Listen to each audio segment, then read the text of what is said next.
পাওয়ার analyser metre. এই মিটারটা solar panel যারা ব্যবহার করেন তাদের জন্য খুবই গুরুত্বপূর্ণ একটি ডিভাইস। তো দেখেন এই মিটারটার কাজ, সোলার প্যানেল থেকে এখন কত ওয়াট আসতেছে দেখেন, 80 ওয়াট, 81 ওয়াট। কত এম্পিয়ারে সোলার প্যানেল আমার ব্যাটারিকে চার্জ করছে, 5 এম্পিয়ার এখানে দেখা যাচ্ছে ব্যাটারি, এবং এই যে কত ওয়াটে চার্জ হচ্ছে এবং কত এম্পিয়ার আসতেছে, এবং ব্যাটারিতে কত ভোল্ট চার্জ আছে সেটাও কিন্তু এই মিটারটার মাধ্যমে আপনারা দেখতে পারবেন। অবশ্যই একটি গুরুত্বপূর্ণ ডিভাইস,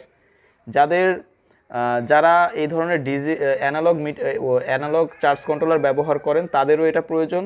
যারা কম দামি 300-400 টাকা দামের চার্জ কন্ট্রোলার ব্যবহার করেন তাদেরও কিন্তু এই মিটারটা খুবই প্রয়োজন। তো বন্ধুরা, যদি কারোর প্রয়োজন হয় অবশ্যই স্ক্রিনে দেওয়া নম্বরে ফোন করবেন। বাংলাদেশের যে কোনো প্রান্তে স্টেট ফাস্ট কুরিয়ারের মাধ্যমে আমরা প্রোডাক্ট পৌঁছে দিয়ে থাকি। মাত্র 120 টাকা কুরিয়ার চার্জ নিয়ে থাকি।